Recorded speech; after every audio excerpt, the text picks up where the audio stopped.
Apa yang ada di benak teman-teman kalau mendengar kata kapal pesiar?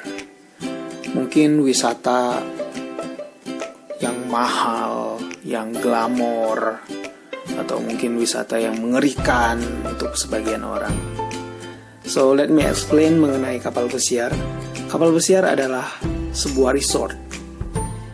What is resort? Resort adalah tempat rekreasi yang memiliki 3 hal.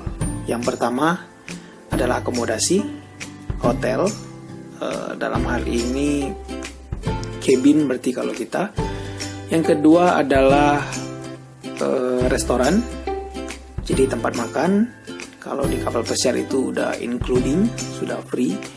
Dan yang ketiga adalah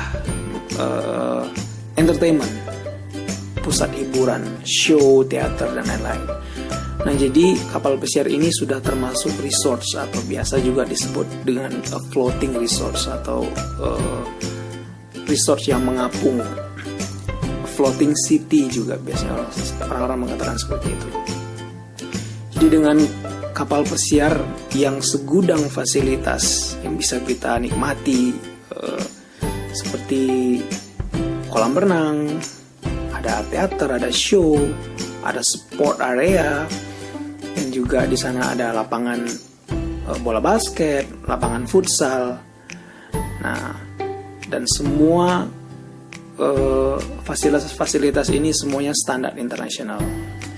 Jadi ada 4 hal, ada 4 value atau strong point.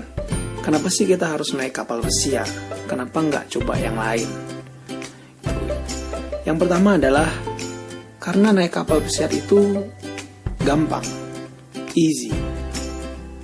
Kita hanya perlu packing 1 kali. Kita nggak perlu packing berkali-kali. Dan kita bisa kunjungin tempat-tempat yang berbeda setiap harinya. Jadi bayangin aja kalau seandainya kita mau pergi ke 2 negara atau ke 2 kota gitu. Kita nggak perlu packing lagi.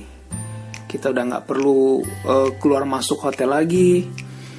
Jadi ketika kapal kita sampai, kita langsung bisa udah turun, bisa nikmatin city tour di situ. Jadi simple banget kan, gampang banget naik kapal pesiar. Itu strong point number 1. Number 2, itu multiple destination. Bayangin setiap hari kita bangun pagi di Spanyol, Barcelona, turun terus ke stadion sepak bola. Besoknya lagi kita bangun pagi lagi, kita ada di Genoa, Rome. Turun terus coba pasta yang enak di sana, dan besoknya lagi kita bangun, kita sudah di Athens, Yunani. Turun lihat awal mula peradaban manusia yang ada di situ. Jadi bayangkan kalau ketiga ke tempat ini kita harus turun naik pesawat, kita harus keluar masuk hotel, dan itu sungguh sangat-sangat tidak praktis ya.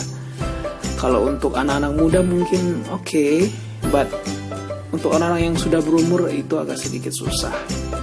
Jadi strong point number 2, kenapa sih kita harus naik cruise yang itu adalah multiple destination. Dengan kita naik sekali, kita udah bisa pergi ke beberapa tempat. Mungkin ada 3 atau 5 atau mungkin 7 tempat.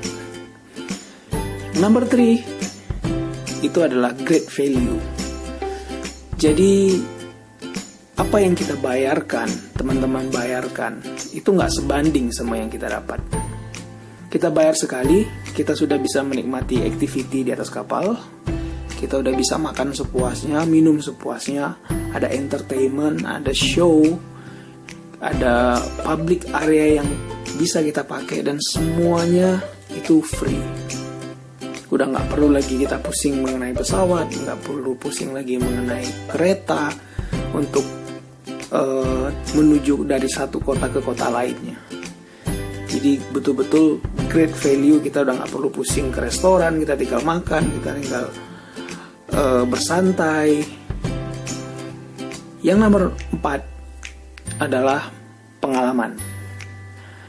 Jadi di atas kapal pesiar itu biasanya ada banyak aktiviti-aktiviti yang membuat kita berinteraksi dengan orang lain, orang di luar sana. Dan juga para kru kapal itu international staff, jadi mereka juga dari banyak negara dan kita bisa kenalan dengan mereka, kita bisa mengenal budaya mereka dan lain-lain. Dan ada beberapa tempat juga ketika kita turun ada shore excursion atau ada city tour yang bisa kita ikutin ke tempat-tempat budaya. Jadi kita bisa punya pengalaman baru. Itu yang nomor 4. So ada 4 hal tadi. Kenapa sih kita harus naik cruise? 1, karena gampang, mudah, packing hanya 1 kali. Yang kedua, multiple destination. Ada begitu banyak tempat-tempat yang bisa kita kunjungi hanya dengan sekali jalan. Yang ketiga, great value, akomodasi, seluruhnya sudah including di dalamnya. Dan yang keempat adalah memberikan new experience, pengalaman baru. Jadi cukup podcast hari ini, and dengarkan terus podcast kita berikutnya. Jangan lupa follow Instagram kita di cruiseholiday.id. See you di podcast berikutnya.